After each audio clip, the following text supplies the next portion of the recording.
Assalamualaikum warahmatullahi wabarakatuh. Kaifa halukum?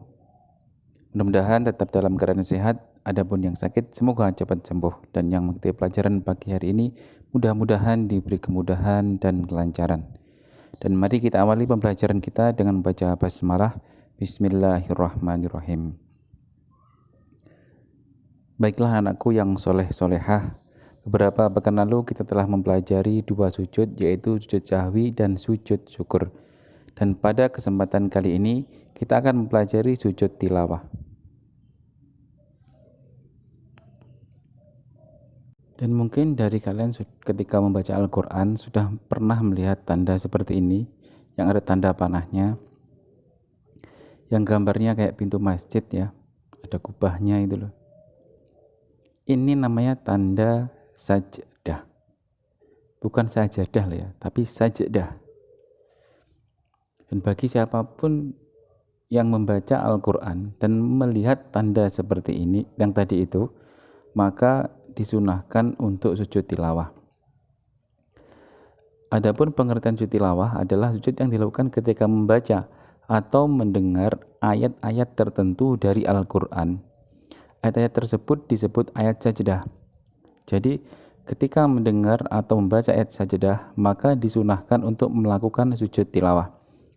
Sujud ini boleh dilakukan dalam sholat maupun di luar sholat. Adapun hukumnya sendiri adalah sunnah. Tetapi dalam sholat berjamaah ketika imam melakukan sujud tilawah, maka makmum wajib mengikutinya. Jadi apabila imam membaca ayat sajdah dalam sholat lalu bersujud tilawah, maka makmum wajib melakukan sujud tilawah.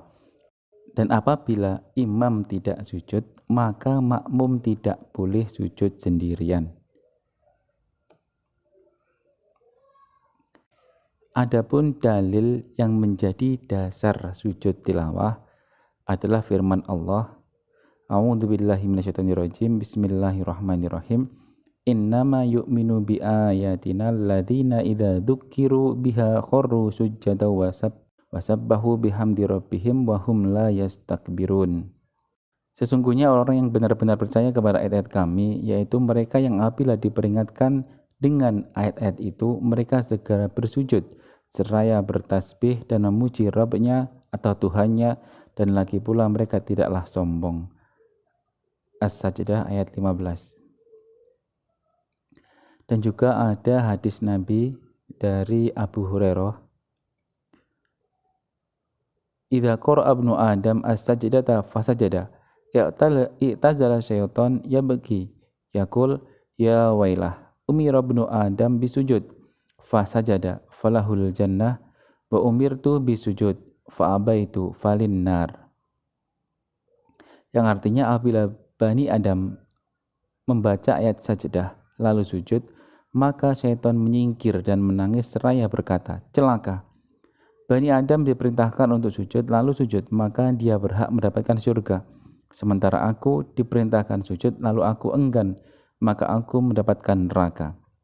Sangat jelas sekali, jadi yang membedakan antara manusia dan setan itu terletak pada sujudnya.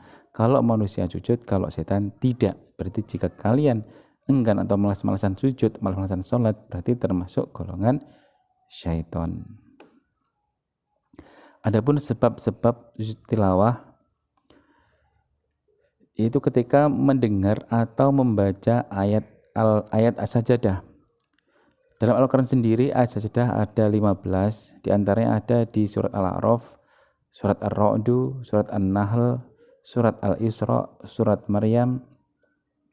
Ada juga di surat Al-Hajj ada 2, surat Al-Furqan, surat An-Naml, surat As-Sajdah, dan juga ada surat Shad, surat Fusilat, surat An-Najm, surat Al-Insyiqaq, dan surat Al-Alaq.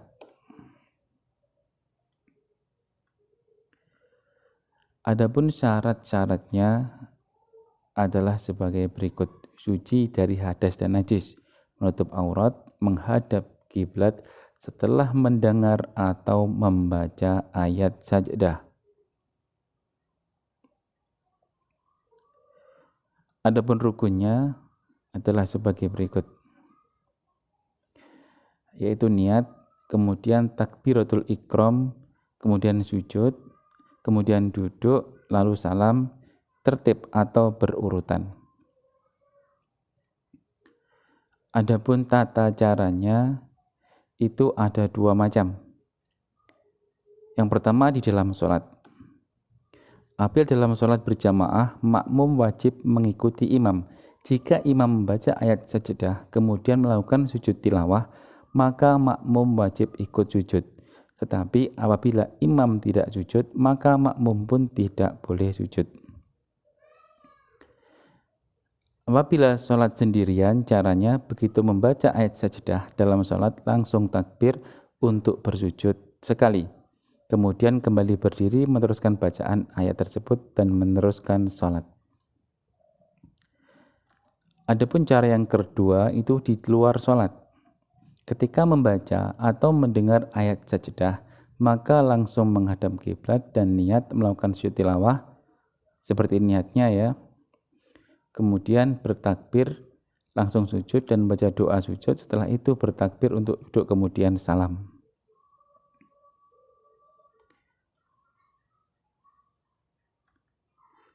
Adapun bacaannya adalah sebagai berikut. Ini bacaan sujud, bacaan ketika sujud tilawah. Sajada wajhiya lilladzi khalaqahu wa sawwarahu wa syaqqa samahu wa basarahu bihaulihi wa quwwatihi fatabarakallahu ahsanul khaliqin. Kok sama seperti sujud syukur? Ya memang sama. Ada artinya aku sujudkan wajahku kepada yang menciptakannya, membentuk rupanya dan membuka pendengaran serta penglihatan. Maha suci Allah sebaik-baik pencipta. Ataupun yang masyhur di kalangan kita ya, di kalangan yang udah sering kita lakukan itu subhanallah walhamdulillah wala ilaha illallah wallahu akbar. Itu sering sekali kita baca seperti ini ketika ada tanda sajadah. Adapun hikmahnya adalah antara lain dihindarkan dari godaan setan, seperti yang hadis Nabi tadi ya, setan itu akan benci, akan lari gitu ya. Terus lebih menghayati bacaan dan kandungan Al-Quran yang dibaca atau didengar. Kemudian mendekatkan diri kepada Allah, Zat yang Maha Pencipta. Kemudian menghindarkan diri dari sikap sombong dan angkuh pada sesama. Kemudian menumbuhkan kesadaran akan kebesaran Allah. Kemudian membuktikan ketaatan kita kepada Allah Subhanahu wa Ta'ala. Nah, cukup sekian pelajaran kita pada hari ini. Tetap belajar, tetap jaga kesehatan, tetap taati protokol kesehatan. Kemudian kita akhiri pelajaran kita pada hari ini dengan membaca Alhamdulillahirabbil alamin. Dan pesan saya mohon dipersiapkan karena pekan depan insya Allah kita akan ada ulangan harian dari materi sujud syukur, sujud tilawah, dan sujud sahwi. Dan mungkin itu saja. Mari kita akhiri dengan membaca kafaratul majlis. Subhanakallahumma wa bihamdika asyhadu an la ilaha illa anta astaghfiruka wa atubu ilaik. Assalamualaikum warahmatullahi wabarakatuh.